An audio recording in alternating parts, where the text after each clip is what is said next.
Aling Ninita, nakikita niyo po bang nakikita ko? Hindi ba babae po yung nakaandusa na yun sa gitna ng daan? Aba, tama ka nga. Isa kang babaeng duguan. Halika, at tulungan natin siya. Diyos ko, napakarami niyang sugat. Sino naman kaya may gawa nito sa kanya? Malay ko kung sino gumawa niyan sa kanya. Ngayon ko nga lang nakita ang babaeng iyan. Tumabi ka muna at pupulsuan ko siya. Kumusta po, Aling Ninita? May pulso pa po ba siya? May pulso pa siya.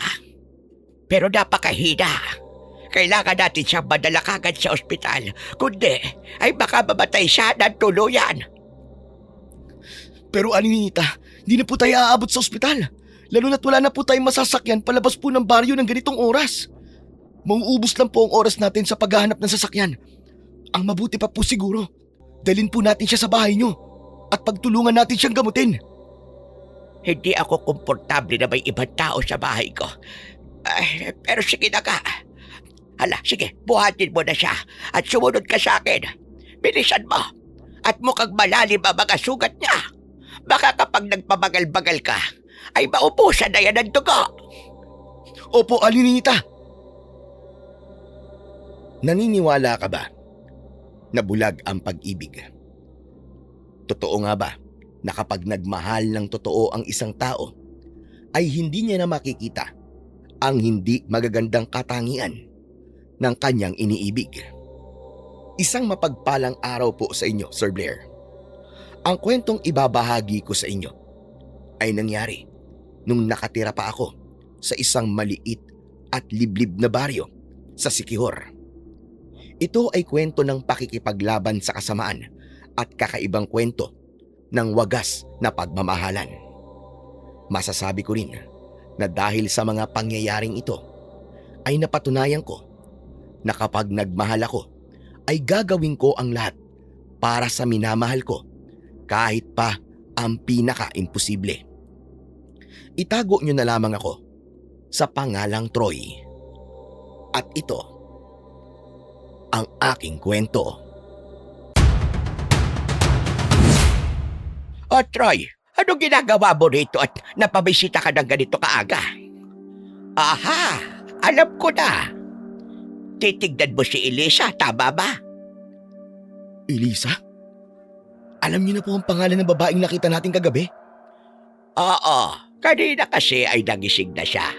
At ipinaliwanag ko sa kanya ang dahilan kung bakit nandito siya sa bahay ko.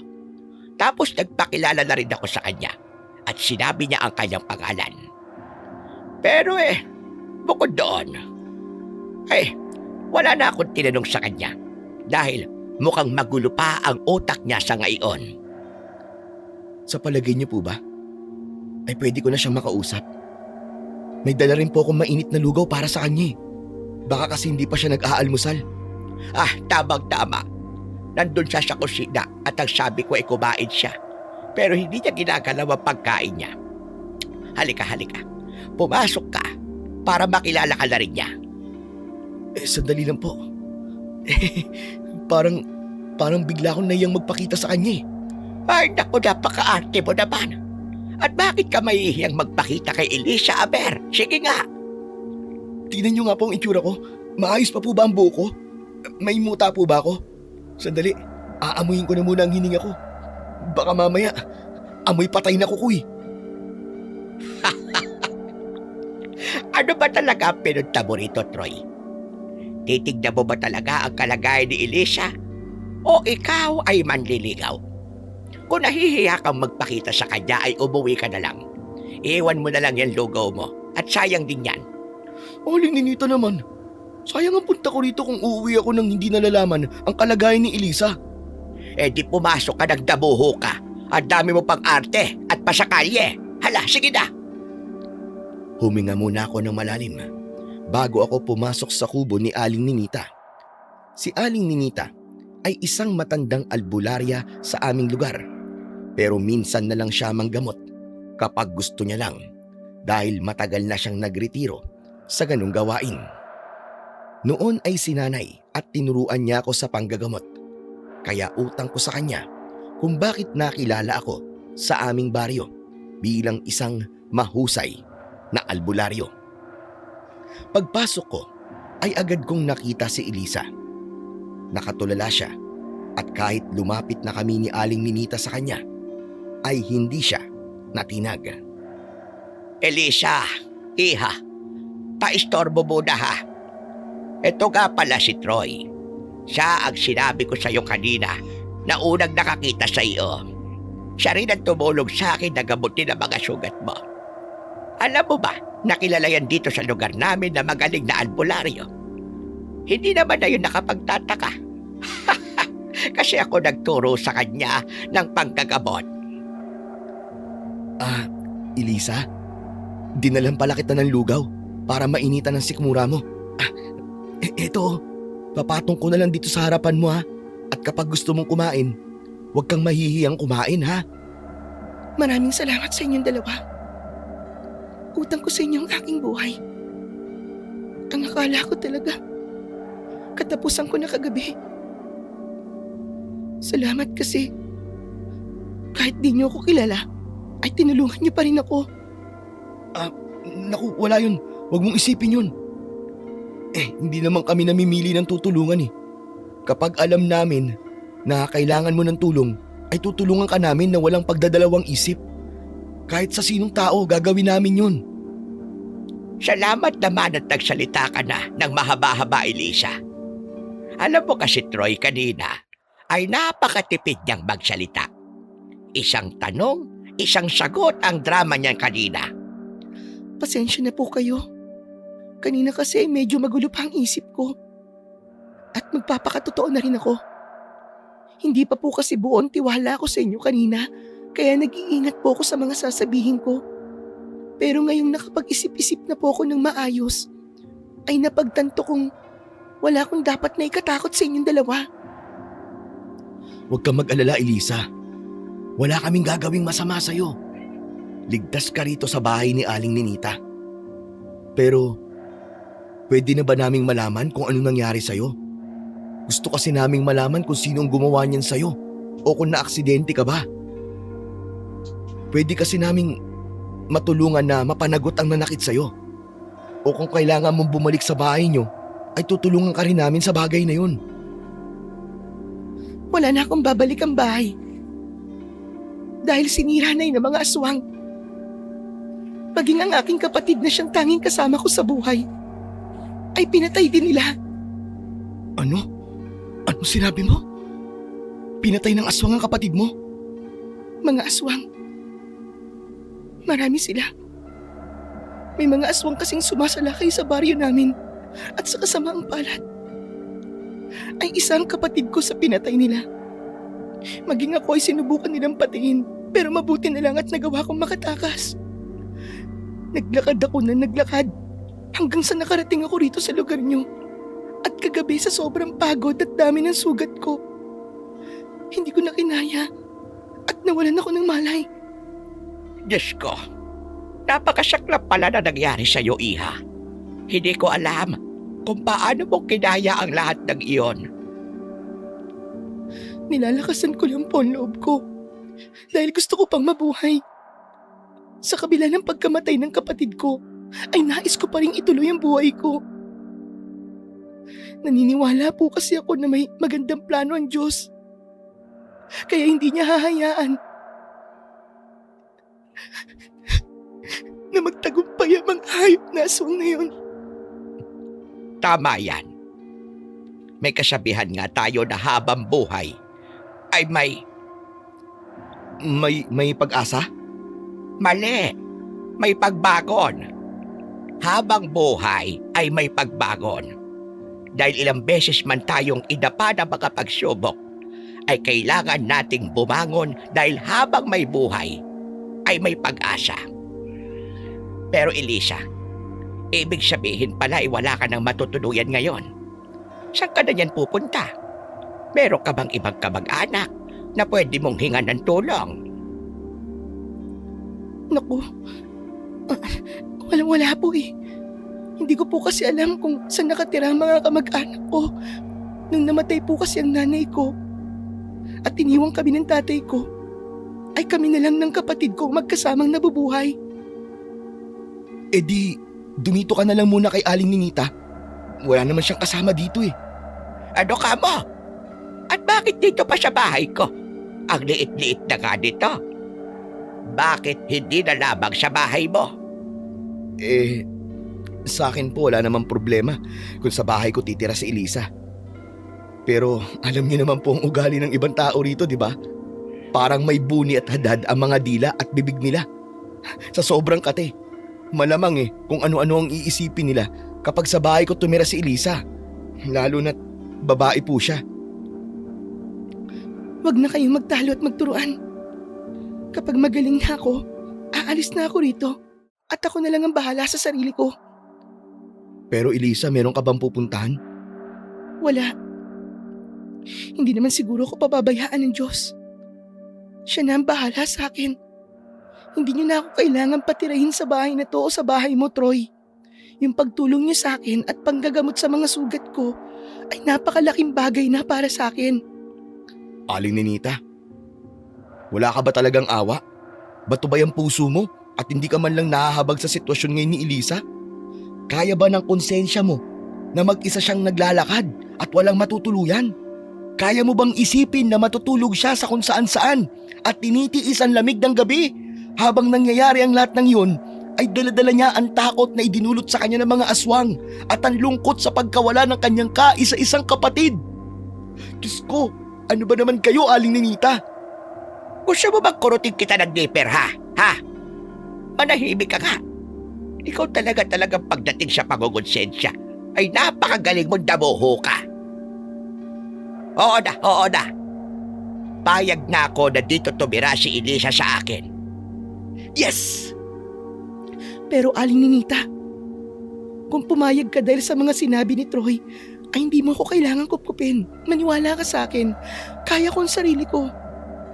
Masyado na akong maraming pinagdaan ng pagsubok at problema para hindi kayaning mabuhay na mag-isa. Hindi, Elisa. Dumito ka na lang sa bahay ko. Tama rin kasi ang mga sinabi ni Troy.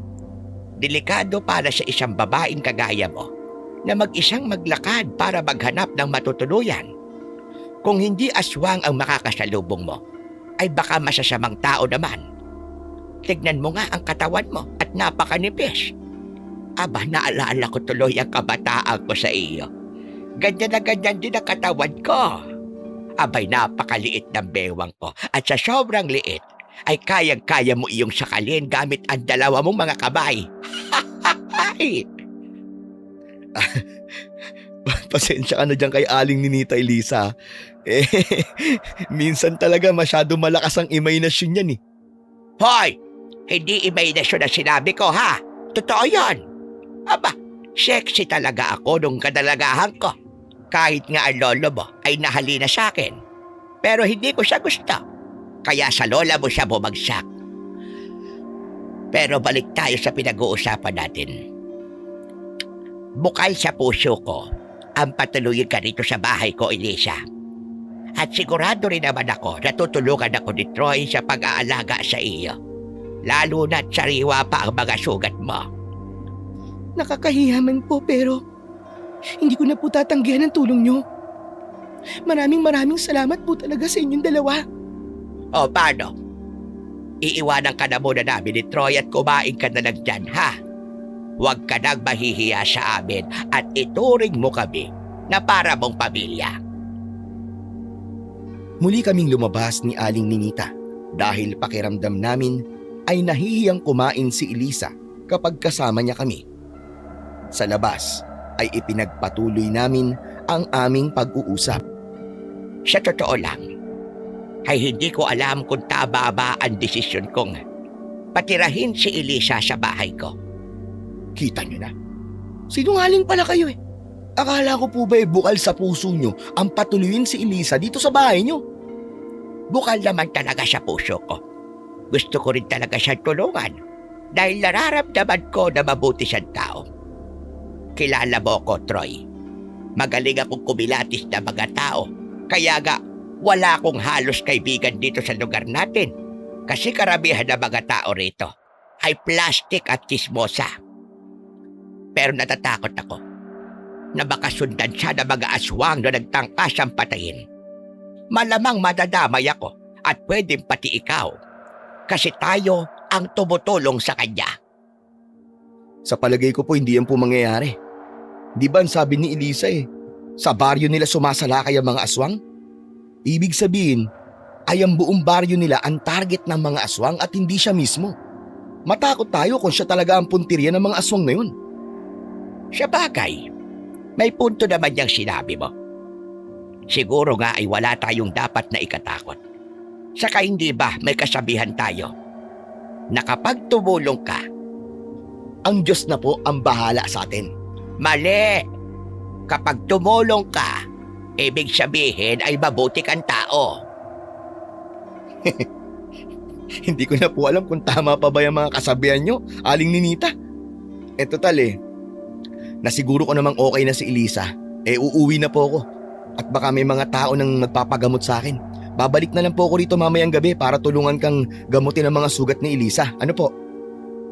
O sige, mag-iingat ka. Mula noon ay araw-araw na akong nagpupunta sa bahay ni Aling Ninita para gamutin ang sugatang si Elisa. Bukod doon ay unti-unti na rin kaming naging malapit sa isa't isa hanggang sa naramdaman ko na lamang na nagkakagusto na pala ako sa kanya.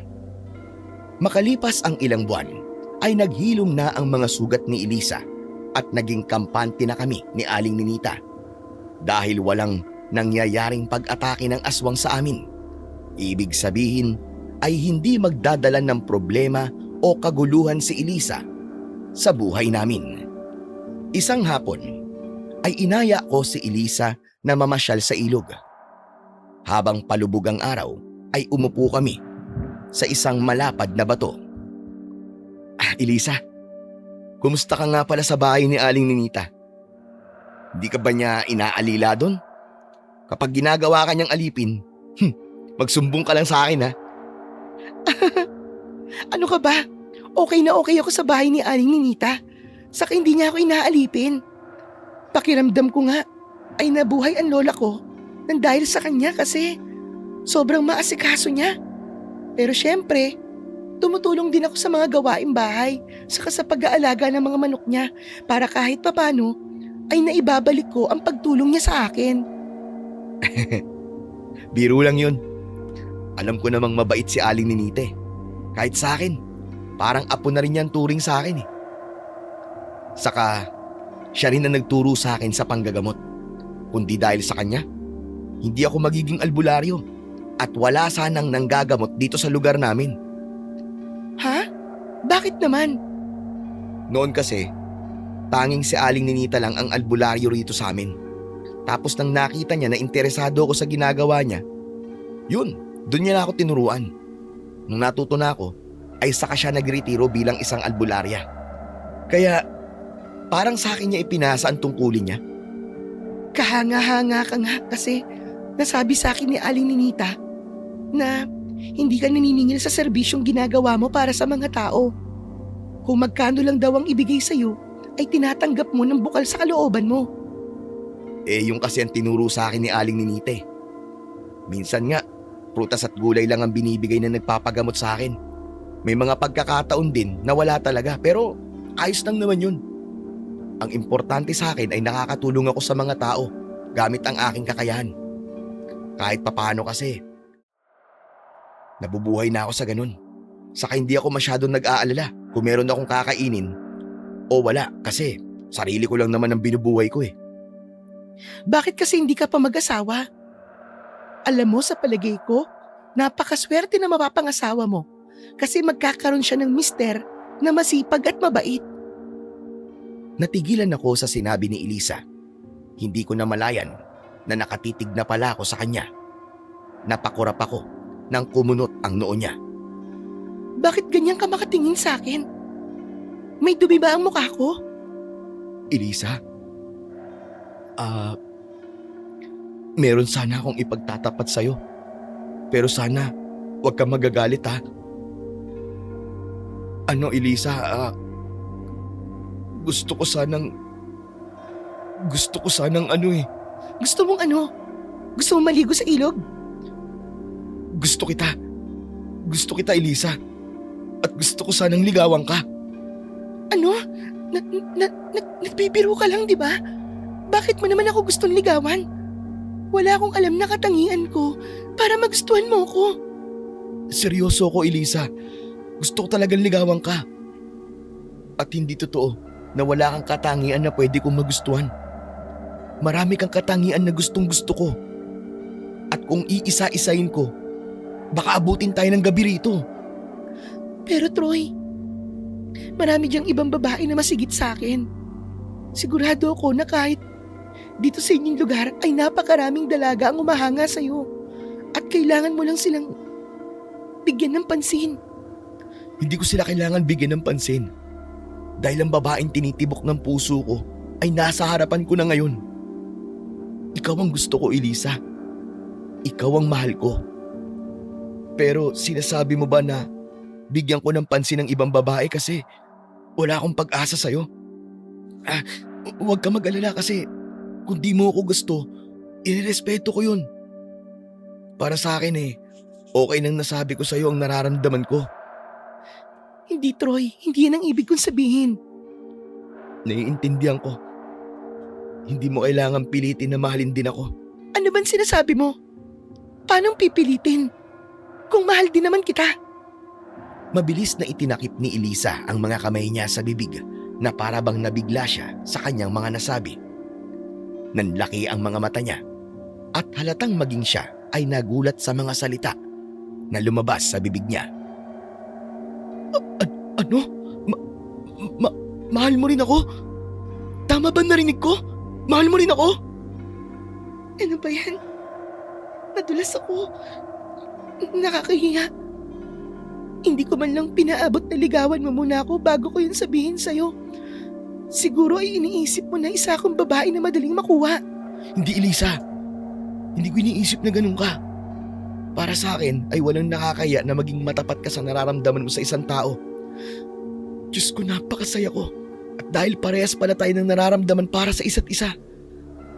Pero Elisa, kailan mo pa naramdaman yan? Hindi ko alam kung kailan. Pero nung mga panahon na ginagamot mo ang sugat ko, ay meron na akong nararamdaman na kakaiba sa'yo. Pero mas pinili kong wag sabihin kasi alam kong masasaktan ako kapag nalaman ko na hindi mo ako mahal.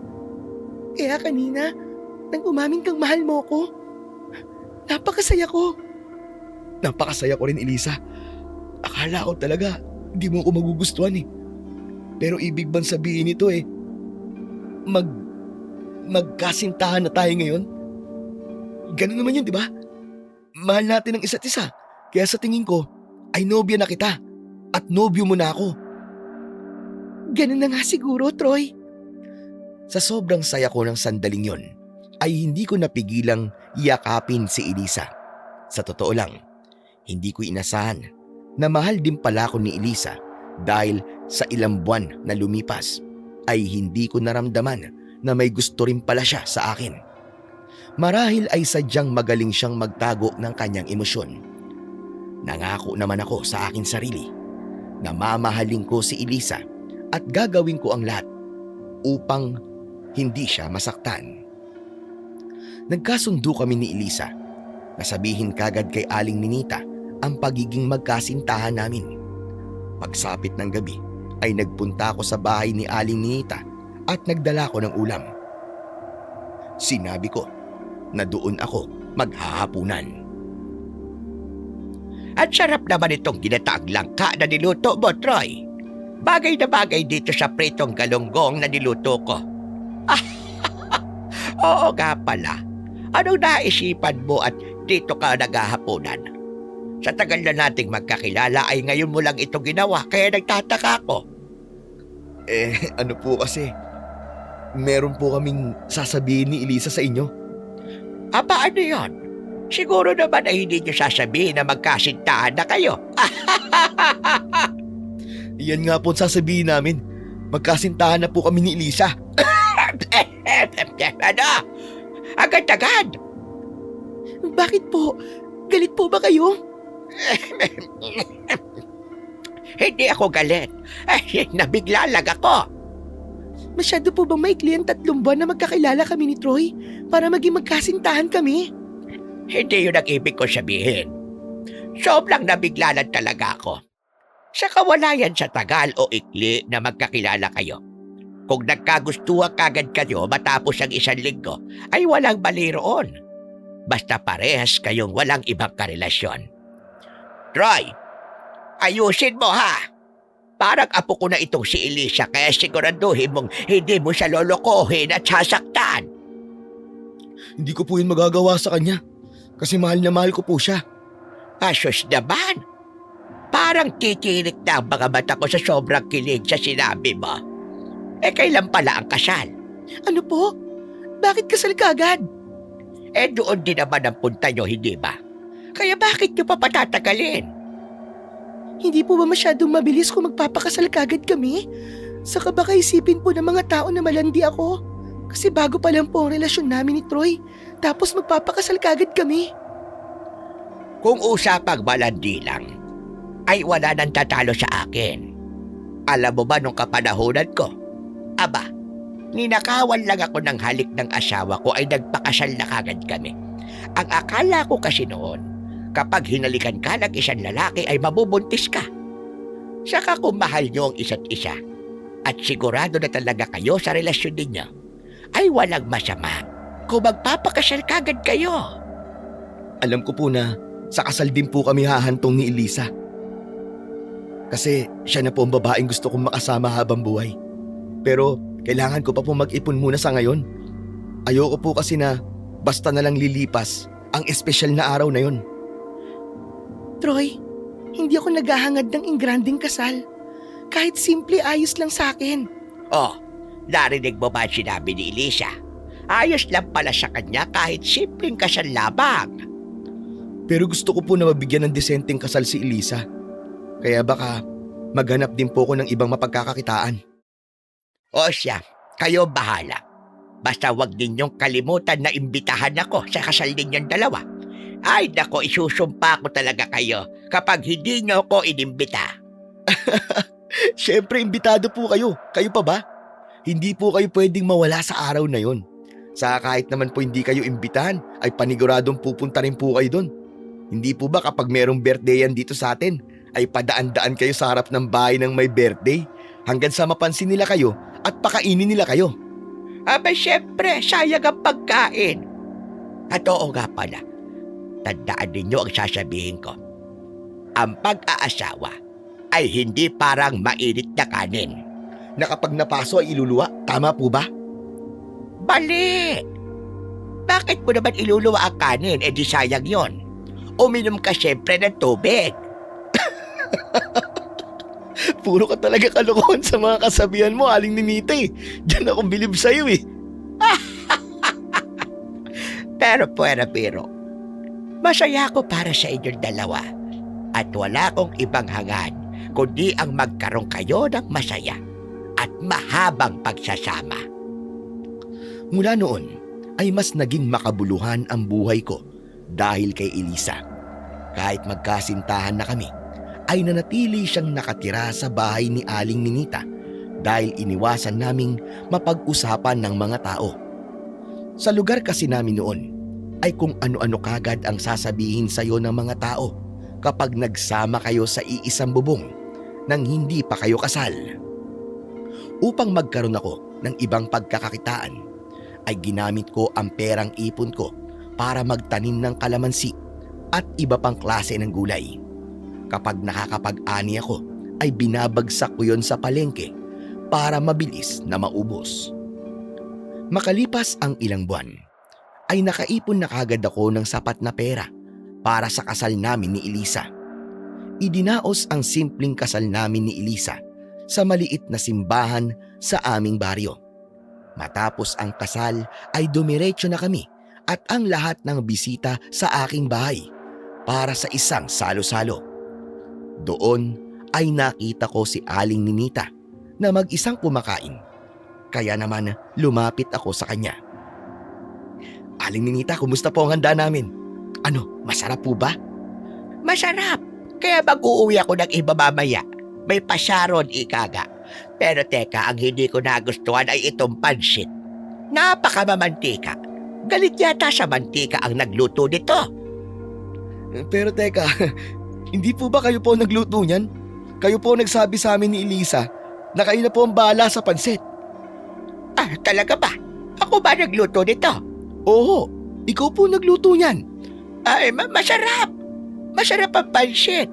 Maganda rin na mamantika itong pansit kasi kapag nilulunok ay madulas. Hindi na kailangan ng tubig. Diretso na kagad sa bituka ko. Si Aling Ninita talaga oh. Pero maiba po ako. Aling Ninita, gusto ko po magpasalamat sa pagsuporta at paggabay niyo po sa relasyon namin ni Elisa. Napakalaking bagay niyo po, lalo na sa mga pagkakataon na meron kaming hindi pagkakaintindihan. Ay, ano ka ba? Wala ka naman yun. Masaya ako na bahagi ako ng inyong pagmamahalan ni Elisa. At kapag meron kayong problema, ay huwag kayong magdadalawang isip na sa akin ay lumapit. Oo nga po pala. May mga gusto po akong malaman kay Elisa. At alam ko po na ikaw po makakapagsabi nun sa akin kasi kayo po ang talagang magkasama sa bahay. Siyempre, simula po mamaya, dito na po titira si Elisa sa bahay ko. Ano bang gusto mong malaman sa asawa mo? Kung ano po ang madalas na ginagawa niya sa bahay. Yung ayaw at gusto niya para alam ko na po kagad. Hay nako, ayaw ni Elisa ng magulo at maduming bahay.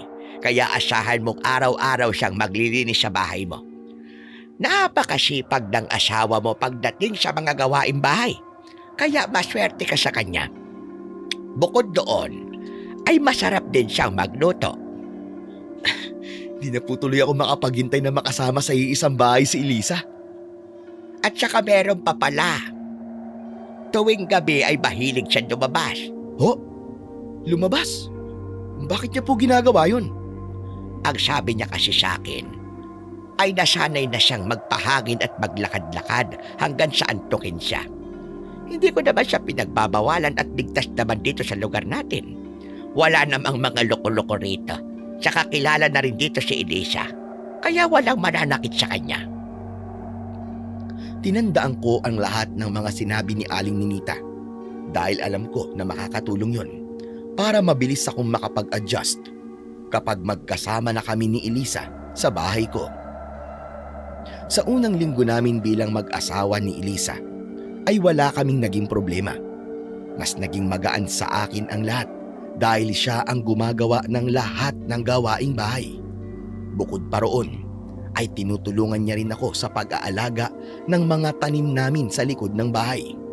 Isang gabi, umuwi ako sa bahay mula sa panggagamot sa kabilang baryo. Naabutan ko si Elisa na abala sa paghahain ng pagkain.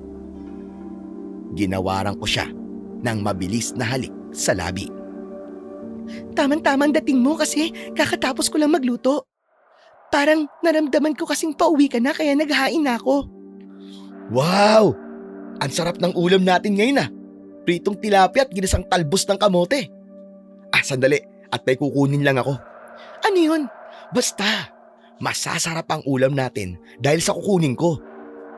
Nagmamadali akong pumunta sa likod ng bahay at pumitas ako ng ilang piraso ng kalamansi. Pagbalik ko sa kusina ay napansin ko na nanlaki ang mga mata ni Elisa nang nakita niya ang dala ko. Anong gagawin mo sa mga kalamansi? Sausawan natin sa pritong tilapia. Masarap to kapag hinalo mo sa toyo at sili. Mas gaganahan kang kumain. Ayoko sa kalamansi eh. Ikaw na lang ang magsausawan. Ha? Sigurado ka ba? Masarap yung promise. Subukan mo mamaya. Ayoko talaga, Troy. Okay, ikaw ang bahala. Umupo na si Elisa. Ako naman ay kumuha ng sangkalan at kutsilyo. Hiniwa ko ang kalamansi sa tabi ni Elisa at aksidenteng tumalsik ang katas ng kalamansi sa braso ni Elisa. Nagulat ako nang bigla siyang sumigaw. Aray ko! Ang sakit! Ilayo mo sa akin yan! Anong ilalayo ko sa'yo? Yang kalamansi, ayoko niyan. Ilayo mo yan, pakiusap. Nagtataka ako sa naging reaksyon ni Elisa sa kalamansi. para kasing takot na takot siya roon na noon ko lang nakita sa isang tao. Hindi ko na itinuloy ang paggawa ko ng sausawan. Itinabi ko na ang mga kalamansi at umupo na ako. Kinuha ko ang braso ni Elisa at nakita ko na nalapnos ng bahagya ang parte ng balat niya na natalsikan ng katas ng kalamansi. Agad na binawi ni Elisa ang braso niya. Yang lapnos mo bang yan ay dahil sa katas ng kalamansi? Masyado bang sensitibo ang balat mo? Oo allergic kasi ako sa kalamansi. Lalo na sa katas nun. May hindi magandang reaksyon sa balat ko ang katas ng kalamansi. Ganun ba? Naku, pasensya ka na. Hindi ko naman kasi alam ang bagay na yan eh. Mukhang marami pa pala akong hindi alam tungkol sa'yo. Pero sigurado ka bang okay ka lang? Hindi ba yan magiging malala mamaya? Hindi naman. Siguro gagaling din kagad to. Pagkatapos natin kumain ay hihingi ako ng sabila kay Aling Ninita kasi mabisa yung gamot sa paso at lapnos. Ikaw ang bahala. Tara, kumain na tayo. Sinandukan ako ni Elisa ng kanin at ulam. Isa yon sa gusto ko sa kanya, ang pagiging maasikaso niya sa akin. Maya-maya ay nagsimula na kaming kumain at nang natikman ko ang ginisang talbos ng kamote ay napatingin ako sa aking asawa. Bakit? May problema ba sa luto ko? Ano kasi, parang kulang sa alat ng talbos ng kamote pero okay lang. Madali lang naman yung remedyoan eh. Kukuha na lang ako ng asin. Sandali lang ha. Asin? Huwag kang kumuha ng asin. Ha? Bakit? Patis. Tama. Patis na lang ang gamitin mo. Sandali at ako na lang ang kukuha. Agad na tumayo si Elisa at kinuha niya ang patis. Nadagdagan na naman ang pagtataka ko dahil nang banggitin ko ang salitang asin ay tila natakot din siya. Matapos lagyan ng patis ni Elisa ang ginisang talbos ng kamote ay hinalo niya yon at saka ko tinikman. Naging mas maayos na ang lasa nun kaya itinuloy na namin ang aming pagkain. Matapos namin maghapunan ay nagtungo ako sa bahay ni Aling Ninita para humingi ng sabila. Kahit kasi huminto na siya sa pagiging albularya, ay nagtatanim pa rin siya ng mga halamang gamot. Agad naman akong binigyan ni Aling Ninita ng kailangan ko. Saan mo pala gagamitin yung sabila? Ikaw ba napapanot na at ikukuskus mo sa anit mo ang katas niyan? Hindi ho. Si Elisa po kasi. Nalapnos ang braso niya pero maliit lang naman. Paanong nalapnos? Nabuhusan ba siya ng kumukulong tubig o mantika? Maliit nga lang po, di ba? Kung nabuhusan po siya ng kumukulong mantika o tubig, malamang kanina pa po kami tumakbo papunta sa ospital. Bakit kayo tatakbo papuntang ospital? Pwede naman kayong sumakay. Masyado mong papagurin ang sarili nyo kapag ganon. Aling Ninita, tanong lang. Nung nagsabog po ba ng pagkapiloso po ang Diyos, ay nasa labas kayo at may dala kayong malaking drum? Basta, okay lang po si Elisa. Pero kailangan magamot po ang lapnos niya sa braso. Eto naman, hindi pa nasanay sa akin. O sige na. Umuwi ka na at gamutin mo na ang asawa mo. Ay, oo nga po pala. Meron po akong itatanong. Posible po ba na malapnos ang balat ng tao dahil sa katas ng kalamansi? Yung po kasi ang nakalapnos sa balat ni Elisa eh. Ano ka mo? Aba, sa tagal ko nang nabubuhay dito sa mundo, ay ngayon lamang ako nakarinig ng taong nalapnos ang balat ng dahil sa katas ng kalamansi. Pero, posible naman siguro yon dahil baka masyadong sensitibo ang balat niya. Ano po, yung taong takot po sa asin, posible po kaya yon? Huwag mong sabihin na takot sa asin si Elisa. Hindi po ako sigurado pero parang ganun na nga po eh. Kanina kasi ay nakulangan ako sa alat ng luto niya tapos nang sabihin kong lalagyan ko ng asin, parang natakot. Sa pagkakaalam ko, ay meron talagang kinatatakutan ng ibang tao na mga bagay na kung iisipin ay hindi naman talaga nakakatakot. Pero may mga taong kagaya ni Elisa na takot sa mga normal na bagay. At hindi natin sila dapat pagtawanan dahil hindi natin alam kung anong dahilan at takot sila sa isang bagay. Kumbaga phobia. Siguro nga po kailangan kong intindihin ng asawa ko. Wala pa naman pong 1 buwan simula na nagsama kami. Kaya paniguradong marami pa akong matutuklasan tungkol sa kanya. Tama yan. At kailangan nyo ring unawain ang pagkakaiba ng isa't isa. Saka naalala ko rin nang dahil sa sinabi mo na noong dito nakatira si Elisa ay hindi talaga siya gumagamit ng asin sa mga niluluto niya. Palaging patis ang ginagamit niyang pampalasa at sa palagay ko ay normal lang naman yon. Matapos yon ay umuwi na ako at nilagyan ko na ng katas ng sabila ang lapnos ni Elisa sa braso. Habang ginagawa ko yon ay napansin ko na nakatitig siya sa akin. Bakit ganyan ka makatitig sa akin? Ikaw nagagawa ka na naman ba sa akin? Wala lang. Hindi kasi ako makapaniwala na meron akong asawang kagaya mo. Bakit? Anong klaseng asawa ba ako? Ikaw yung klase ng asawa na mabait, hindi sakit sa ulo, responsable at maalaga. Napakaswerte ko kasi ikaw ang lalaking makakasama ko hanggang sa pagtanda ko. Swerte rin naman ako sa iyo. Bukod sa napakaganda mo ay mabait ka rin. Maasikaso at mahal na mahal mo ko. At higit sa lahat, tapat ka sa akin. Wala kang inililihim sa akin at lahat ay sinasabi mo. Napansin ko na naging malikot ang mga mata ni Elisa matapos kong magsalita, pero hindi ko yung binigyan ng kung anong kahulugan at tinapos ko na ang panggagamot sa lapnos sa kanyang braso. Hanggang sa sumapit na nga ang oras ng aming pagtulog. Magkatabi kaming humiga ni Elisa sa papag at makalipas ang ilang minuto ay nakatulog na ako. Maya-maya ay bigla akong naalimpungatan at nagulat ako dahil wala si Elisa sa tabi ko. Elisa? Elisa? Mahal, nasan ka? Elisa? Ay, oo nga pala, no? Ang sabi nga pala ni Aling Ninita ay lumalabas minsan si Elisa tuwing gabi para antukin siya. Tumingin ako sa orasang nakasabit sa dingding. Pilit kong inaninag ang oras doon at nalaman kong 3:00 na pala ng madaling araw.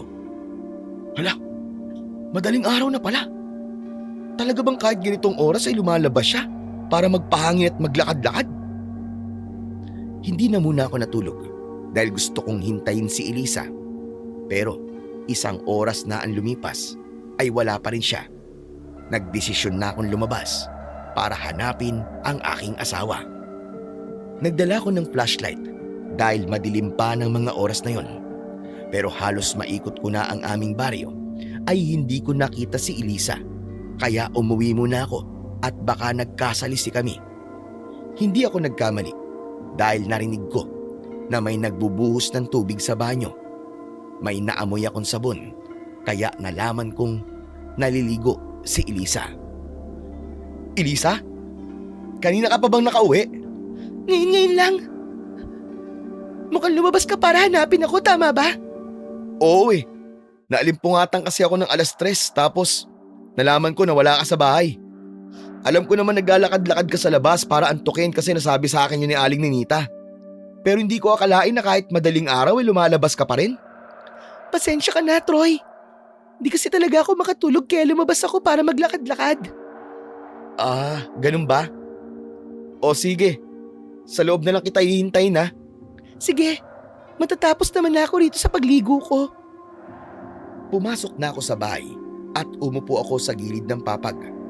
Aksidente akong napatingin sa basket kung saan nakalagay ang marurumi naming damit at napakunot-noo ako nang napansin ko na may bahid ng dugo ang damit na suot kanina ni Elisa bago kami matulog. Kinuha ko ang damit at tinignan ko yun ng malapitan at nasiguro ko na dugo nga talaga yun at sariwa pa. Nagulat ako nang biglang pumasok si Elisa. May tapis ng tuwalya ang katawan niya at basa ang buhok niya. Nagmamadali siyang lumapit at inagaw niya ang damit na hawak ko. Ibinalik niya yun sa basket at hindi siya makatingin sa akin ng diretsyo. Bakit may dugo yung damit na suot mo kanina? May nangyari ba sa'yo habang nasa labas ka? Ha? Wala. Pero bakit may dugo yun? At sigurado ako na sariwa pa ang dugo na nasa damit mo. Elisa, kung may nangyari sa'yo kanina na hindi maganda, magsabi ka sa akin. Nasugatan ka ba? Ano, may nanakit ba sa'yo? Troy, wala nga. Okay lang ako. Kung ganun, bakit may sariwang dugo ang damit mo, Elisa? Hindi ba bago tayo kasal? Nangako tayo na hindi tayo maglilihim sa isa't isa. Asawa mo ko. Kaya pwede mong sabihin sa akin ang lahat. Galing kasi ako sa palengke kanina.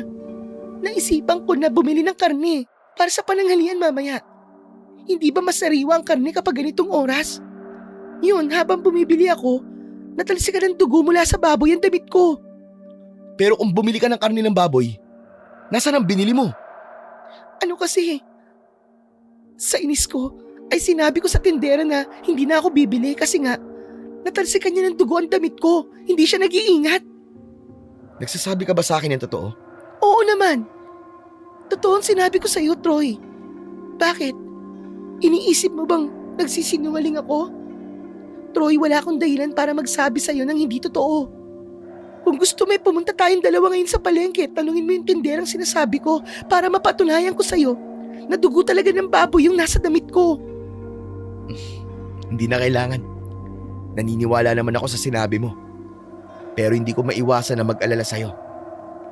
Hindi ba pwedeng huwag ka nang lumabas kapag hindi ka makatulog? O kaya diyan ka na lang magpahangin at maglakad-lakad sa bakuran natin. Para sigurado tayo na ligtas ka. Nag-aalala ako sa'yo Troy, wala kang dapat na ipag-alala sa ginagawa kong yun. Kahit nung nakatira pa ako kay Aling Ninita, ginagawa ko na yun at walang masamang nangyayari sa akin. Isa pa kaya ko ang sarili ko. Kung sakali na may magtangka na masama sa akin, ay kaya kong ipagtanggol ang aking sarili. Kahit na. Sabihin na natin kaya mong ipagtanggol ang sarili mo. Pero hindi natin alam kung anong klaseng panganib ang pwedeng mangyari sa'yo sa labas ng ganung oras.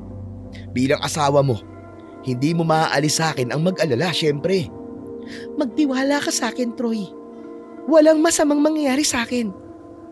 Sige na, humiga ka na dyan at tatabihan na kita. Pagkatapos ko magpihis at magpatuyo ng buhok. Alam kong paraan yun ni Elisa upang tapusin na ang aming pag-uusap. Kaya hindi na ako nagsalita. Nang nakahiga na ako, ay hindi ko maintindihan kung bakit may parte ng utak ko ang nagsasabi na nagsisinungaling sa akin si Elisa. Ganun pa man, kinumbinsi ko ang sarili ko na maniwala kay Elisa at wala siyang dahilan para hindi sabihin sa akin ang totoo. Mula noon ay madalas na akong naaalimpungatan tuwing madaling araw na wala si Elisa sa tabi ko. May mga pagkakataon na hinahanap ko siya pero palagi akong bigo na makita kung saan siya nagpupunta. Bukod doon ay hindi ko rin kinalimutan ang pagiging sensitibo niya sa kalamansi at ang takot niya sa asin. Kapag naghihiwa ako ng kalamansi ay lumalayo na ako sa kanya at nasanay na akong patis ang pampaalat o pampalasa na ginagamit niya sa mga niluluto niya. Isang umaga, nagtungo kami ni Elisa sa palengke para bumili ng lulutuin niya sa aming pananghalian mamaya. Matapos naming bumili ng karne, gulay at ilang pang sahog, ay nagdesisyon na kami na umuwi. Palabas na kami ng palengke nang may nakasalubong kaming isang matandang lalaki na nagtitinda ng asin. Nakalagay sa basket ang asin at sa hindi inaasahang pangyayari ay natalisod ang matanda at tumapon sa binti ni Elisa ang asin. Parang binuhusan ng asido si Elisa. Agad na namula ang binti niya at nagsisisigaw siya sa sobrang sakit. Diyos ko, ano ba yan, Tatang? Mag-iingat naman po kayo! Humingi ng paumanhin ang matandang lalaki at agad naman akong nakonsensya sa ginawa kong pagsigaw sa kanya. Pero ang nasa isip ko ng sandaling yun ay ang maiuwi kagad si Elisa, kaya binuwat ko siya at paglabas sa palengke ay sumakay na kagad kami ng tricycle pauwi. Pagdating sa bahay ay hinugasan ko ang binti ni Elisa at tinuyo ko yun. Awang-awa ako sa asawa ko dahil walang tigil ang kanyang pag-iyak. Ang hapdi pa rin, Troy. Sobrang hapdi ng mga binti ko. Pasensya ka na kung di kita naprotektahan kanina. Pero hindi ko akalain na pati pala sa asin ay sensitibo ang balat mo. Ngayon naiintindihan ko na kung bakit pati sa asin ay takot ka. Oo, ganyan ang nangyayari sa balat ko kapag nalalagyan ng asin at katas ng kalamansi. O dito ka lang, saglit lang ako. Hihingi ulit ako ng sabila kay Aling Ninita dahil yun lamang ang gamot dyan. Nagmamadali akong umalis at pagdating ko sa bahay ni Aling Ninita ay agad akong humingi sa kanya ng sabila. Nang nalaman niya ang nangyari kay Elisa, ay binigyan niya ako ng pananim na sabila para hindi ko na raw kailangang humingi sa kanya kapag kailangan ko. Kinagabihan ay napansin kong nanghihina si Elisa at may lagnat. Nagluto ako ng sopas para meron siyang mahihigop na sabaw.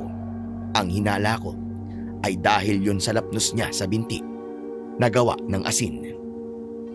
Nang sandaling yon ay nagtataka na ako kung normal ba na maging ganun ang epekto ng normal na tao sa asin. Marami na kasi akong ginamot na may allergy at noon lang ako nakakita ng katulad sa kaso ni Elisa. Kinabukasan, matapos namin mag-almusal, ay may lalaking nagpunta sa bahay. Aniya, may sakit daw ang asawa niya at kailangan kong gamutin. Agad naman akong nagpunta doon. At habang ginagamot ko ang asawa ng lalaki, ay sinabi sa akin ng lalaki na nung nakaraang madaling araw ay nakita niya si Elisa sa bukana ng gubat na may kausap na lalaki. Ayon sa kanya, ay hindi niya namukaan ang lalaki, pero sigurado siyang hindi ako yun. Kinabahan ako sa nalaman ko.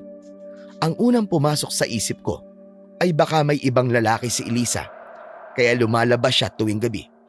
Kaya naman, nang nakauwi na ako sa bahay, ay hindi ko na pinigilan ang sarili kong kausapin si Elisa. Elisa, pwede ba tayo mag-usap? Oo naman. Tungkol saan ba ang pag-uusapan natin? Meron akong itatanong sa'yo. At ang gusto ko sana ay maging tapat ka sa isasagot mo. Yung totoo, Elisa, masaya ka pa ba sa akin? Mahal mo pa ba ako? Ano bang klaseng tanong yan? Siyempre masaya ako sa iyo at mahal na mahal kita. Bakit? Hindi mo na ba nararamdamang mahal kita? O baka may nagawa kong hindi ko alam para maramdaman mo yan? May nakapagsabi kasi sa akin na nakita kanyang may kausap na lalaki sa bukana ng gubat. Madaling araw kanya nakita. Yun ang oras kung saan madalas kang lumalabas ng bahay para maglakad-lakad at magpahangin. Dahilan mo lang ba na kailangan mong lumabas kasi hindi ka makatulog? Pero ang totoo ay may kinatatagpo kang ibang lalaki? Kung sino man nagsabi niyan sa'yo ay nagsisinungaling siya. Wala akong kausap na lalaki sa bukana ng gubat at lalong wala akong ibang lalaki. Masaya ko sa'yo, Troy. At mahal na mahal kita. Para maganap pa ako ng iba. Maniwala ka naman sa akin. Ewan ko, Elisa, ewan ko. Hindi ko alam kung ano na ang paniniwalaan ko. Mas lumapit sa akin si Elisa at hinawakan niya ang magkabilaan kong pisngi upang magtama ang aming mga mata. Tignan mo ko ng diretso sa mga mata ko para malaman mo kung nagsisinungaling ako.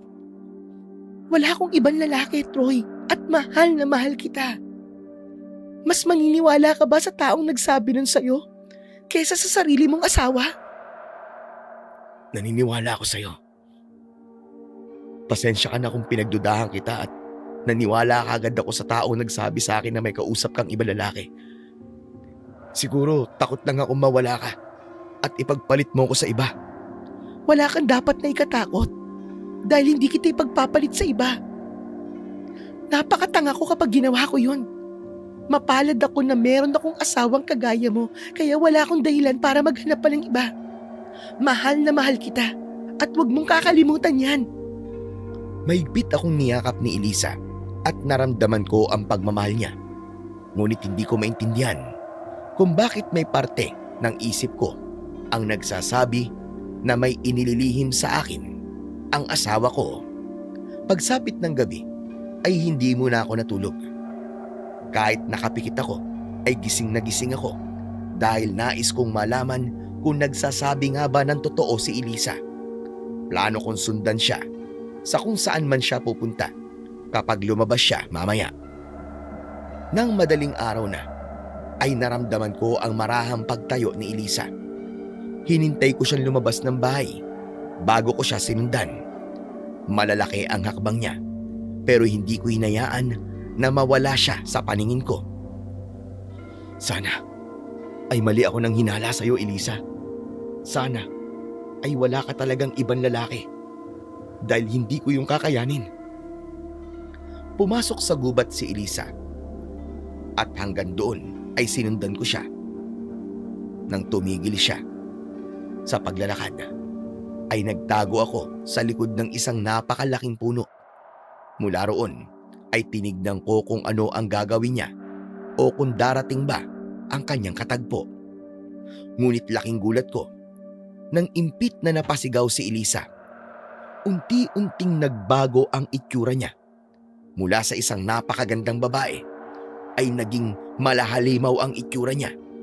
Naging mabalasik ang mukha ni Elisa at tinubuan siya ng matutulis na mga kuko. Nang ngumanga siya ay doon ko naman nakita ang matutulis niyang mga ngipin na tila kayang pumunit ng laman. Mabilis na nawala sa paningin ko si Elisa kaya wala na akong ideya kung saan siya nagpunta. Umuwi akong nakatulala. Humiga ako at inisip ko ng gusto ang nakita ko kanina. Totoo ba yung nakita ko? Kung ganun, isa palang aswang ang asawa ko. Kinilabutan ako ng sobra nang napagtanto ko na tama ang kutob ko. Meron ngang tinatago sa akin si Elisa at yun ay ang pagiging aswang niya. Bandang 4:00 ng madaling araw nang umuwi si Elisa. Nagpanggap akong tulog dahil hindi ko alam kung paano ko siya kakausapin matapos ng aking natuklasan. Nang mag-umaga na at nag-aalmusal na kami, ay halos hindi ako makatingin kay Elisa. Hindi ko rin siya kinakausap at napansin niya yon. Ang tahimik mo naman yata ngayon.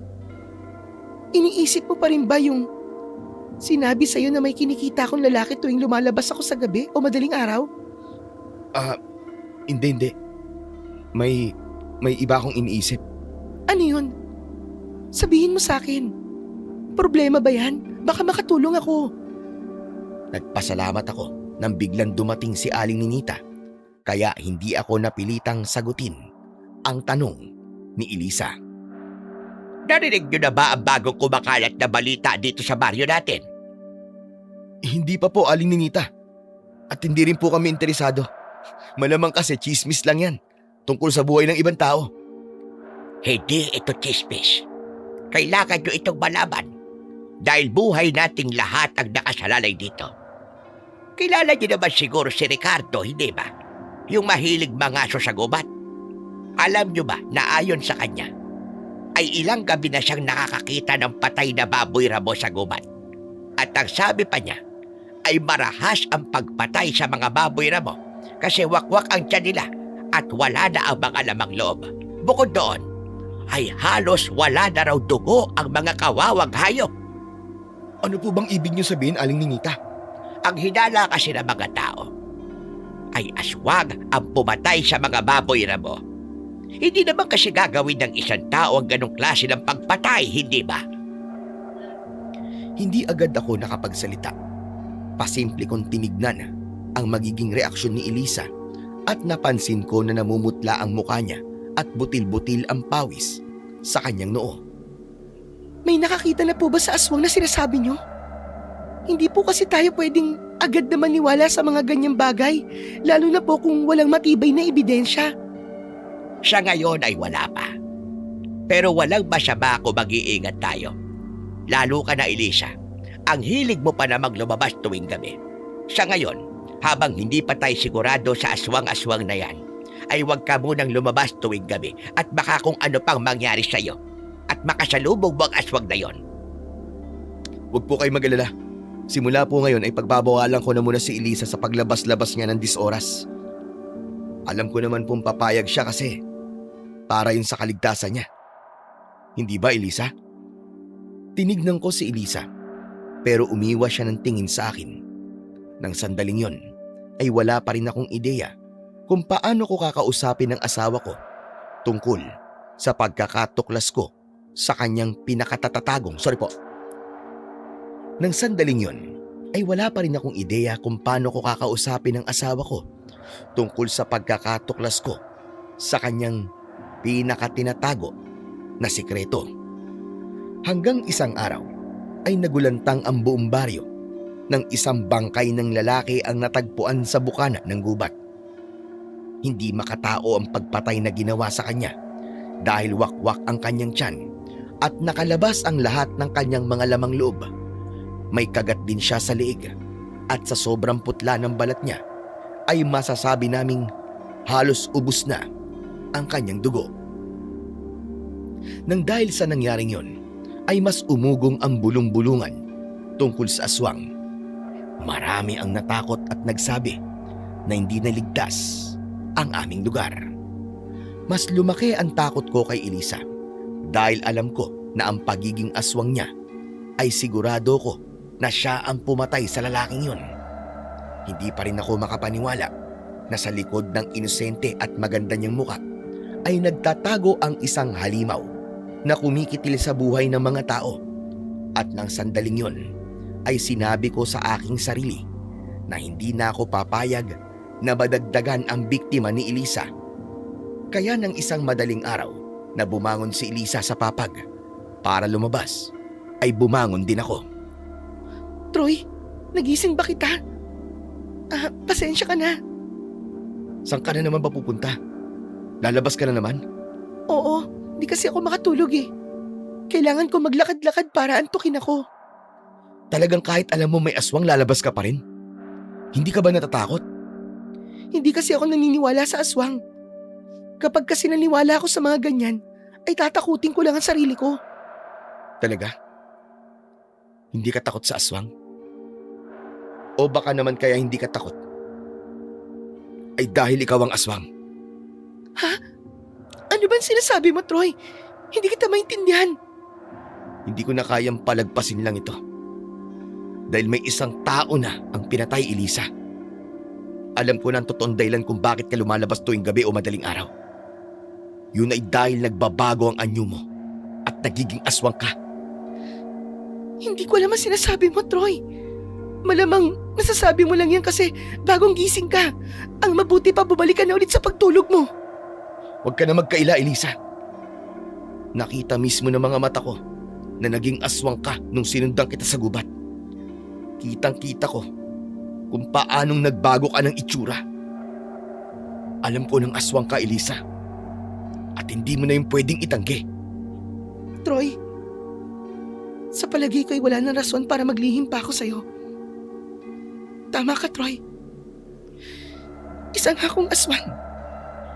Ako ang pumapatay at kumakain ng mga baboy ramo sa gubat. Niloko mo ko, Elisa. Hindi mo sinabi sa akin na aswang ka. Sana man lang kahit bago tayo ikasal ay umamin ka sa akin. Hindi yung ganito, na ako pa mismo ang makakatuklas sa sikreto mo. Bakit? Kung sinabi ko ba sa'yo kagad na isa akong aswang, ipakasalan mo ba ako? Mamahalin mo pa rin ba ako? Oo! Papakasalan at mamahalin pa rin kita. Kasi kaya kitang tanggapin kahit ano o sino ka pa. Pero sa nangyari ngayon, malinaw na niloko mo ko. Akala ko ba wala tayong itatago sa isa't isa? Tapos pumatay ka pa ng isang inosenteng tao para lang may mailaman ka dyan sa sikmura mo? Sa totoo lang di na kita kilala, Elisa. Pakiramdam ko ay ibang tao ka na. Mukhang hindi mo pa nga talaga ako kilala. Dahil kung kilala mo ko, ay alam mong hindi ko magagawang pumatay ng tao. Oo, aswang ako. Pero hindi ako pumatay sa lalaking yun. Sa tingin mo ba'y paniniwalaan ko pa ang sinasabi mo? Wala nang ibang pwedeng pumatay sa lalaking yun kundi ikaw lang. Maniwala ka, Troy. Hindi ako ang pumatay sa kanya. Sigurado ako na ang pumatay sa kanya ay yung aswang na gusto kong patayin. Troy, alam ko na sira ng tiwala mo sa akin. Pero kung pakikinggan mo lang ako at magiging bukas ang isip mo, ay maiintindihan mo lahat. Hayaan mo ako magpaliwanag sa'yo. Magpapaliwanag ka tapos ano? Puros kasinungalingan lang ang lalabas dyan sa bibig mo. Isa akong manunugis ng aswang na nayanggaw. Hindi ko ginustong maging ganito. Hindi ko gustong maging aswang. Ano? Nayanggaw ka? Nagsasabi ka ba ng totoo? Alam ko na nagsinungaling ako sa'yo sa hindi ko pagsasabi sa'yo na isa akong aswang. Pero nagawa ko yun dahil natakot ako na baka layuan at katakutan mo ko. Pero totoong mahal kita, Troy. Totoo ang pagmamahal ko sa'yo. Ipaliwanag mo sa akin kung bakit ka nayanggaw. Galingan mo ang pagsasalita. Dahil kapag naramdaman ko nagsisinungaling ka, ay hindi ako magdadalawang isip na sabihin kina kapitan na isa kang aswang at masakit man para sa akin. Pero ipapaubaya ko na sa kanila kung anong dapat gawin sa'yo. Gaya ng sinabi ko kanina, ay isa akong manunugis ng mga aswang. Galing ako sa pamilya ng mga manunugis at ako ang pinakahuling manunugis sa aming lahi. Hindi sa pagmamayabang, pero kinatatakutan ako ng mga aswang na nakakakilala sa akin. Hanggang sa nakalaban ko ang grupo ng mga aswang na pinamumunuan ni Hukom nang sumalakay siya sa aming baryo. Totoong pinatay ng mga aswang ang mga kapatid ko. At dahil meron akong proteksyon mula sa mga aswang, ay hindi ako kayang patayin ni Hukom. Kaya ang ginawa niya ay niyanggaw niya ako. Hinawaan niya ako ng pagiging aswang upang mawala ang proteksyon ko laban sa kanila. At nang nawala na ang proteksyon ko sa mga aswang dahil naging kagaya na nila ako, ay doon na nila ako sinubukang patayin. Pero sa kabutihang palad, ay nagawa kong makaligtas at makatakas. Sige, sabihin na nating nagsasabi ka ng totoo. Pero makakasiguro ba ako na hindi ikaw ang pumatay dun sa lalaki? Hindi ako ang pumatay sa kanya. Pero sigurado ako na si Hukom ang may gawa nun. Naalala mo ba yung tinanong mo kung may kausap ba akong lalaki sa bukana ng gubat? Totoo yun. At si Hukom ang kausap ko. Sinabi niya sa akin na kung hindi ko papatayin ang sarili ko, ay maghahasik siya ng lagim sa baryong ito. At yung pagpatay niya sa lalaki, ang pagsisimula ng banta niya na yun. Ano ba kasing nagawa mo? At parang napakalaki ng galit ng Hukom na yun sa'yo. Nung sumasalakay kasi sila sa baryo namin, ay halos maubos ko ang lahat ng mga alagad niya. May ilan na tumiwalag na sa grupo niya dahil sa takot sa akin. Gusto niya akong patayin bilang parte ng kanyang paghihiganti sa ginawa ko sa grupo nila. Maniwala ka, Troy. Hindi ko kayang pumatay ng tao kahit may mga pagkakataon na sa tuwing nagiging aswang ako ay gusto kong uminom ng dugo ng tao. Hanggat kaya ko ay ayokong kumain ng tao dahil kapag ginawa ko yun ay hindi na ako makakabalik muli sa pagiging tao. Naniniwala kasi ako na magagamot pa ako at magiging normal ulit ako. Kaya nga bago ako maging aswang ay lumalabas ako. Dahil baka kapag inabutan ako ng pagiging aswang dito sa bahay natin, ay matukso kung saktan ka. Tinitigan ko ng diretsyo sa mga mata si Elisa at naramdaman ko na nagsasabi siya ng totoo. Naluluwa ko siyang niyakap at pinadama ko sa kanya ang aking pagtanggap. Patawarin mo ko kung nagalit ako sa iyo kanina. Patawad sa mga pagdududa ko sa iyo, Elisa. Hindi ko akalain na napakabigat pala talaga ng pinagdaanan mo. Huwag kang mag-alala dahil naniniwala ako sa lahat ng sinabi mo sa akin. Naiintindihan ko na natatakot ka kaya hindi mo kaagad yung sinabi sa akin. Elisa, mahal na mahal pa rin kita. At tanggap ko kung ano ka. Maraming salamat, Troy. Salamat dahil sa kabila ng lahat ng nalaman mo, ay hindi ka nagbago. Magsasalita pa sana ako, pero bigla akong itinulak ni Elisa. Impit siyang napasigaw at halos lumuwa ang mga mata niya. Naglaway siya at bumilis ang kanyang paghinga. Elisa, ano nangyayari sa'yo?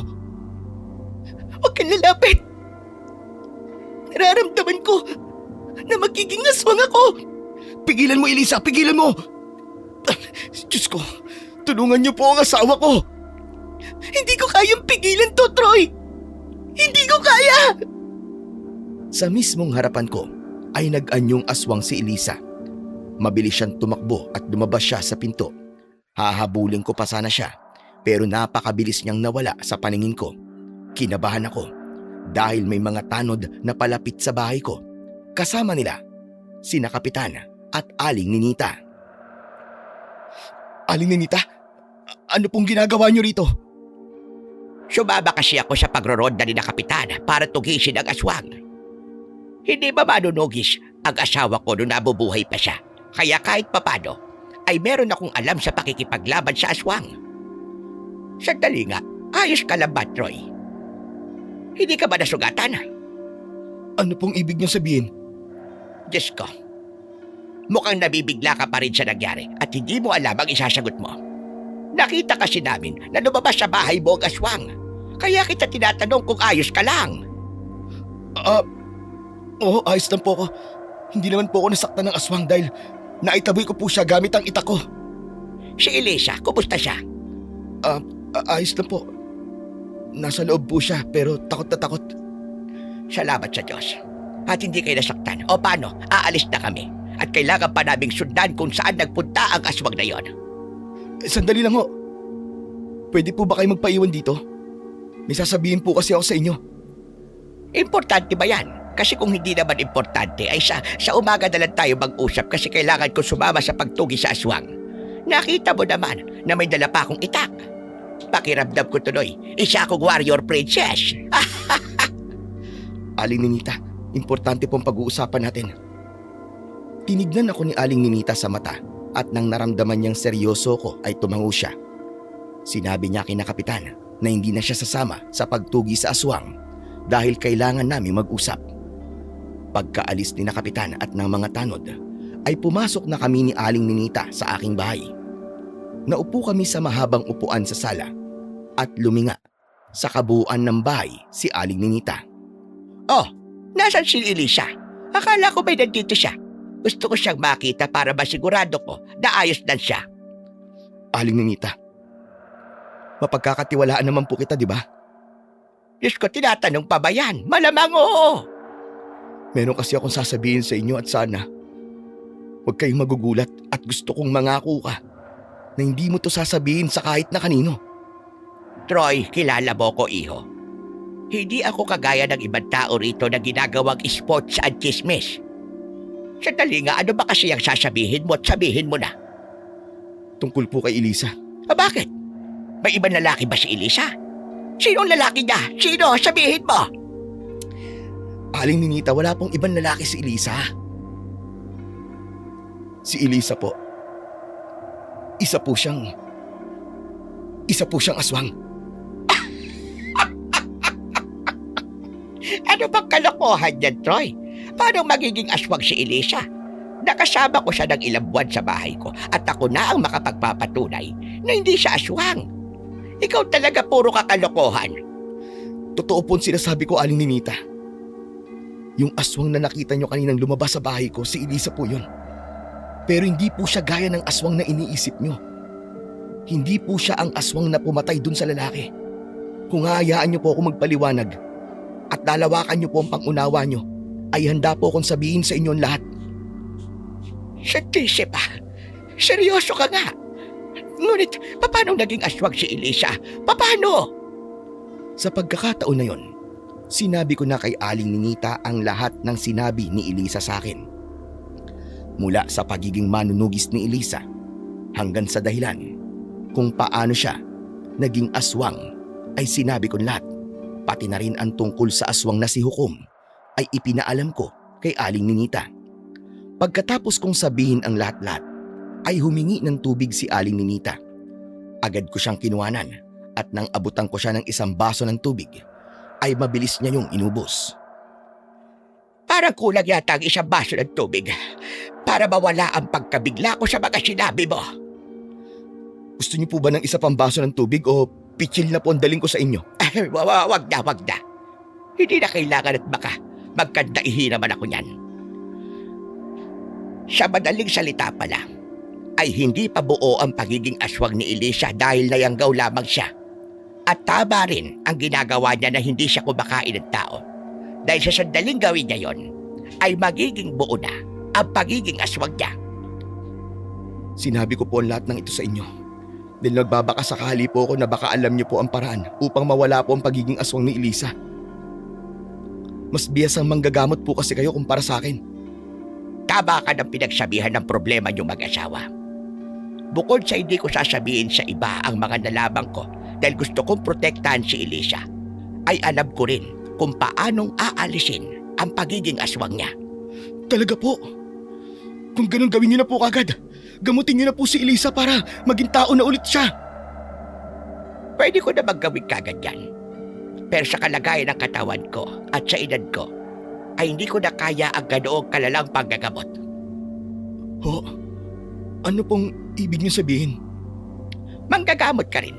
At alam mo na, kapag malala ang sakit o kalagayan na ginagamot mo, ay kumukonsumo ito ng malaking bahagi ng iyong enerhiya at lakas.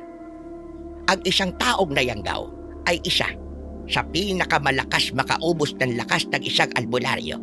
At kapag ginamot ko si Elisa, ay baka yung pa ang ikamatay ko dahil sa mahina na ang aking katawan. Oo, mahal ko si Elisa dahil parang totoong apo na ang turing ko sa kanya. Pero ayoko pang mamatay. Gusto ko pang mabuhay ng mahaba-haba dito sa mundo. Kung ganun ako na lang po ang gagamot kay Elisa. Malakas pa po ako at sigurado ako na makakaya ko siyang gamutin. Basta ituro niyo lang po sa akin ang mga dapat kong gawin. Yan din sana ang sasabihin ko sa'yo. Tuturuan kita kung paano mo magagamot ang asawa mo. Kung ganun, ituro niyo na po sa akin ang dapat kong gawin. Para magamot ko na po agad si Elisa. Ipapaalala ko lang na ang paggamot sa nayanggaw ay pinagsamang tradisyonal na panggagamot at orasyon. Alam kong hindi ka gumagamit ng orasyon, kaya baka mahirapan ka. Handa po ako matutong gumamit ng orasyon. Kung yan lang po ang paraan para maging tao na ulit ang asawa ko. Sige, dito ka lang at kukunin ko ang mga kailangan natin para gamutin ang asawa mo. Aling Ninita, maraming salamat kasi palagi po kayong handang tumulong sa akin at kay Elisa. Hindi ko po talaga alam ang gagawin ko. Kung wala ho kayo. Ay, nako, wala yon. Alam mo kasi matanda na ako at alam kong malapit-lapit na rin akong mamaalam. Kaya, nagpapabibo ko kay Lord. Hanggat kaya ko gumawa ng kabutihan, ay gagawa at gagawa ako ng kabutihan para sa aking kapwa. Napangiti ako sa sinabi ni Aling Ninita. Matapos yun ay umalis na siya at hindi nagtagal ay bumalik siya na dala ang mga kailangan namin para alisin ang pagiging aswang ni Elisa. Unang itinuro sa akin ni Aling Ninita ang orasyon kung kailan ko yun babanggitin. Mabilis akong magsaulo kaya madali kong natandaan ang orasyon at ang tamang pagbigkas sa bawat salita. Sunod namang itinuro sa akin ni Aling Ninita ang hakbang sa paggamot sa isang taong nayanggaw at makalipas ang ilang oras ay natutunan ko na ang dapat kong malaman upang gamutin ang aking asawa. Bandang 4:00 ng madaling araw nang umuwi si Elisa. May bahid ng dugo ang damit niya at nagulat siya nang nadatnan niya sa aming bahay si Aling Ninita. Ano pong ginagawa niyo rito, Aling Ninita? Sinabi ko na sa kanya ang lahat, Elisa. Alam na niya na nayanggaw ka. Huwag kang mag-alala. Dahil mapagkakatiwalaan natin si Aling Ninita at ang totoo pa niyan ay itinuro niya na sa akin kung paano ang gagamutin. Tama at sinabi ng asawa mo. Gagamutin ka ni Troy. At sigurado na mamayang gabi ay hindi mo na kailangang lumabas para maging isang aswang. Diyos ko. Kaya mo talagang alisin ang pagiging aswang ko, Troy? Oo, Elisa. Itinuro sa akin ni Aling Ninita kung paano. Hindi kasi pwedeng si Aling Ninita ang gumawa nun kasi matanda na siya. Malaki ang lakas na mawawala sa kanya kapag siya ang gumamot sa'yo at pwede niya yung ikamatay. Kaya ako na lang ang gagawa. Kaya halika na, lumapit ka na rito para masimulan na natin ang paggamot ko sa'yo. Lumapit sa akin si Elisa at umupo kami sa sahig. Sa gitna namin ay mayroong palanggana at isang baso. Katabi na mga yon, ang iba pang kailangan namin. Pumikit ako at inusal ko ng mahina ang orasyon habang hawak ko ang kamay ni Elisa. Matapos yon ay nilagyan ko ng banal na langis ang baso. Sunod na inilagay ko ang katas ng iba't ibang dahon at inorasyonan ko yun. Inabot ko kay Elisa ang baso. Pinainom ko yun sa kanya pero tila may malakas na puwersang pumipigil sa kanya para mainom niya ang baso. Troy, hindi ko kayang inumin yan.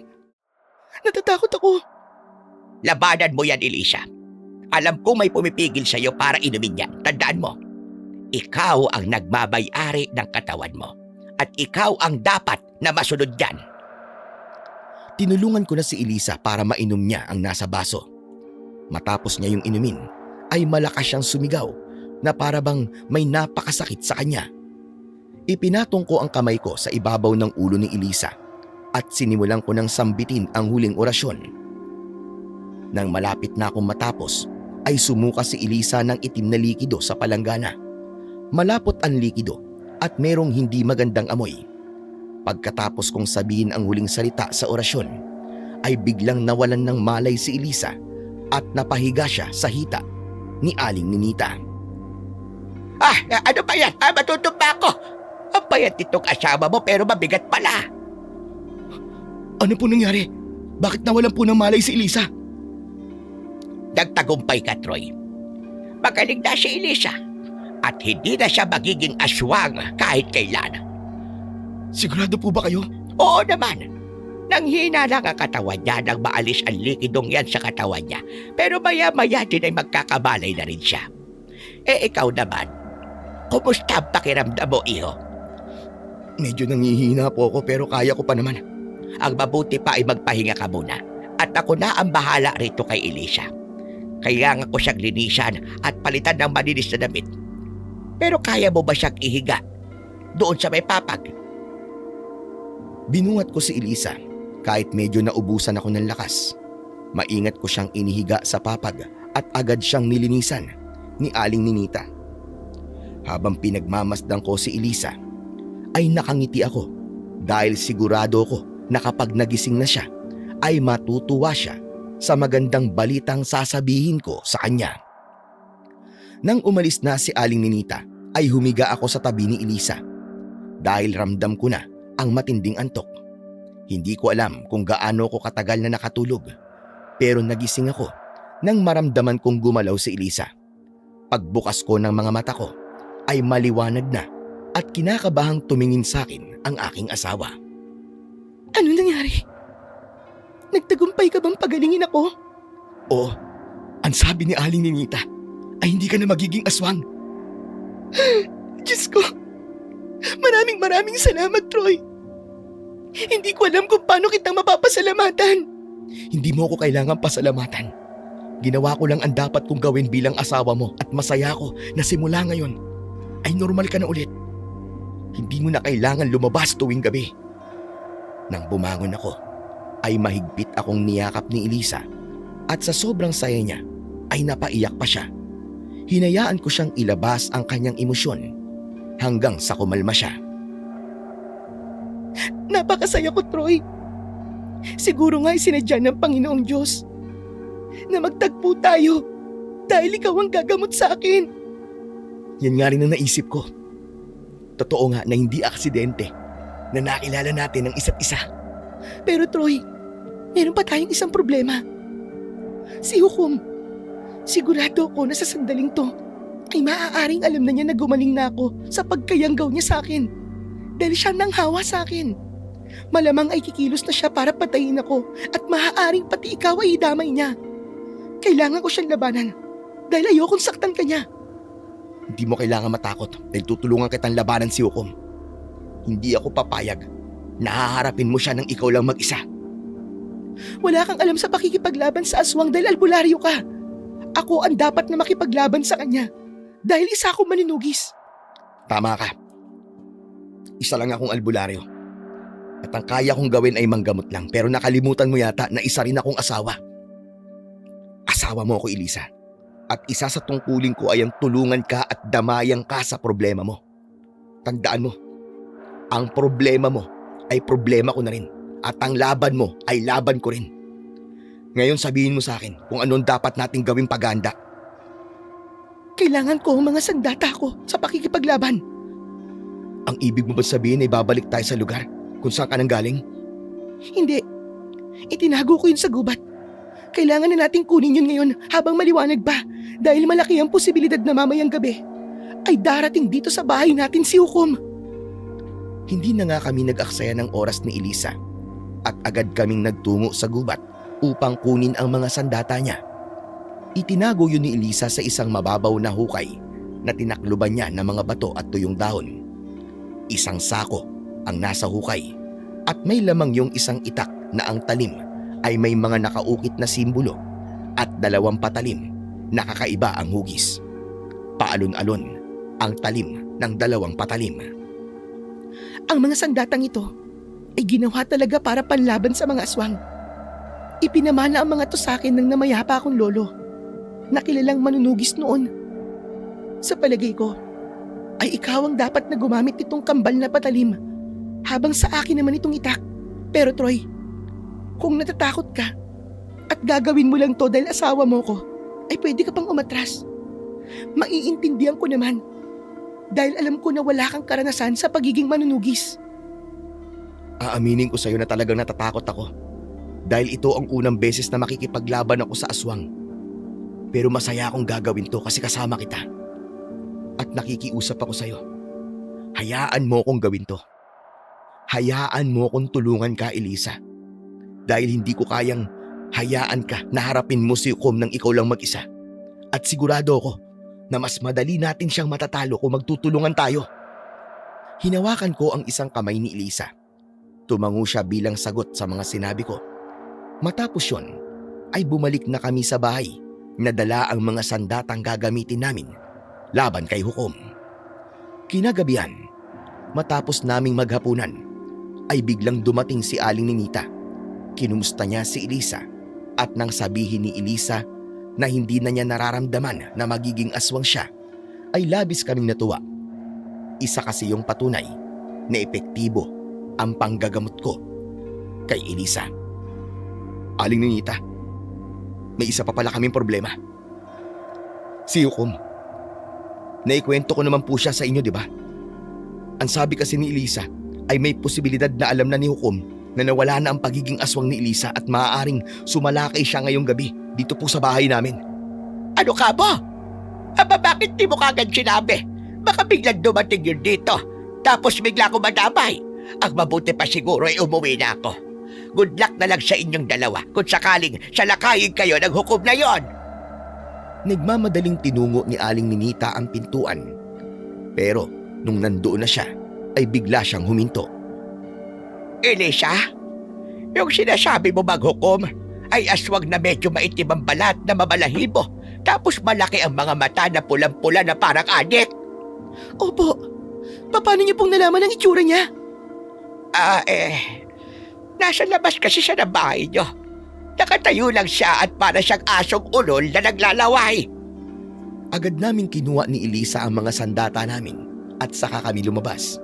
Isang lalaking aswang nga ang naroon at baka sa mukha niya ang labis na galit. Ang akala mo ba ay magiging normal na buhay mo dahil naalis mo na ang pagiging aswang mo, Elisa? Hindi ako papayag na maging masaya ka. Papatayin ko ang lalaking yan sa harapan mo para maramdaman mo ang naramdaman ko nung pinatay mo ang mga alagad ko. At pagkatapos, saka naman kita isusunod. Pero bago kita patayin, ay pahihirapan muna kita na gusto hanggang sa ikaw na mismo ang magmakaawa. Nakitling ko na ang buhay mo. Hindi mo kami kaya! Kung merong mga mamamatay ngayong gabi ay ikaw yon! At hindi kami! Masyado mo nang pinahihirapan ang asawa ko, hayop ka! Kaya oras na para pagbayaran mo ang mga kasamaan mo! Ngumisi si Hukom at pagkatapos ay mabilis siyang sumugod sa amin ni Elisa. Nagulat ako nang salubungin ni Elisa si Hukom. Tatagain niya sana ang aswang. Pero nahawakan ni Hukom ang braso niya. Kumilos na rin ako at bago pa masaktan ni Hukom si Elisa, ay sinaksak ko agad sa tagiliran si Hukom. Malakas na sumigaw ang aswang at nang tumingin siya sa akin ay bahagya kong napaatras dahil sa takot. Malakas na itinulak ni Hukom si Elisa na naging dahilan para matumba siya. Humarap sa akin ang aswang at sinakal niya ako. Itinaas niya ako at nang sumugod si Elisa ay sinakal din siya ni Hukom. Parehas na kaming sakal ng aswang habang nakataas. Inakala niyo magkaya niyo ako dahil dalawa kayo. Kahit isang batalyon pa ang iharap niyo sa akin, ay hindi niyo ako matatalo. Ang buong akala ko ay katapusan na namin. Pero biglang lumabas si Aling Ninita mula sa bahay ko habang may dala siyang isang garapon ng asin. Paulit-ulit niyang sinabuyan ng asin si Hukom. Pakawalan mo sila, pangit na aswang! Ayan! Maligo ka sa asin! Gagawin kitang daing na aswang! Nalapnos ang balat ni Hukom dahil sa asin. Nang nabitiwan niya kami ni Elisa, ay sinamantala namin ang pagkakataon. Gamit ang itak, ay ginilitan ni Elisa sa leeg ang aswang, habang ang dalawang patalim na hawak ko naman ay sabay kong itinarak sa tapat mismo ng puso ng aming kalaban. At pinagdiinan ko pa yon ng gusto. Wala nang buhay ang aswang nang bumagsak siya sa lupa. Masayang lumapit sa amin si Aling Ninita. O, di ba? Napakagaling ko! Kung hindi dahil sa akin, ay baka patay na kayong dalawa. Mabuti na lang talaga at hindi po kayo agad umuwi. Maraming salamat po kasi iniligtas niyo po kami. Aba, syempre. Hindi ko naman kayo pwedeng pabayaan, ano? Elisa, asawa ko. Wala na si Hukom at hindi ka na magiging aswang kahit kailan. Sigurado ako na simula sa gabing ito ay mabubuhay na tayo ng masaya at payapa. At yun ay dahil sa inyo ni Aling Ninita. Sobra akong nagpapasalamat sa Diyos. Dahil pinagtagpo-tagpo niya ang mga landas natin. Maigpit kong niyakap si Elisa at nakisali na rin si Aling Ninita sa yakap na yon. Hindi ko kayang ipaliwanag ang kasiyahan ko ng gabing yon. Basta alam ko, yun na ang simula ng mas masaya at mas mapayapang buhay namin ng aking asawa. Simula ng gabing namatay si Hukom, ay hindi na kailanman naging aswang si Elisa. Nabuhay na siya ng normal at masaya dahil wala na siyang kailangang itago sa akin o sa ibang tao. Makalipas ang isang taon, nagbunga ng isang malusog na sanggol na lalaki ang pagmamahala namin. Napakasaya ko nung unang beses ko siyang kargahin. Dahil sa wakas, masasabi ko nang isa na talaga kaming pamilya. Sa lahat ng nangyari, napatunayan ko na ang tunay at wagas na pag-ibig ay handang magsakripisyo at tanggapin ang lahat-lahat sa taong mahal mo. Napatunayan ko rin na bukod sa pananampalataya sa Panginoong Diyos, isa ring mabisang sandata laban sa kasamaan ang pag-ibig. Hindi naging madali ang lahat, pero hindi ko pinagsisisiyang pinili kong manatili sa tabi ng asawa ko at tulungan siyang mabawi ang normal niyang buhay. At kahit na anong pagsubok pa ang dumating sa amin sa mga sumunod na araw, ay handa akong harapin ng lahat basta kasama ko si Elisa at ang aming anak. Hanggang dito na lamang po ang aking kwento. Sana po ay may natutunan po kayo na magandang aral. Maraming salamat po sa walang sawa niyo pong pakikinig at pagsuporta sa aking YouTube channel. Sana po bago matapos ang ating video, sa mga bago po sa aking channel, mag-subscribe po sana kayo at pindutin nyo na rin po ang like, pati na rin po ang notification bell para palagi po kayong updated sa aking mga bagong kwento. At sana mag-iwan na rin po kayo ng comment. Muli, maraming salamat po at pagpalain po kayong lahat ng ating Panginoong may kapal na siyang pinakamakapangyarihan sa lahat. Hanggang sa muli.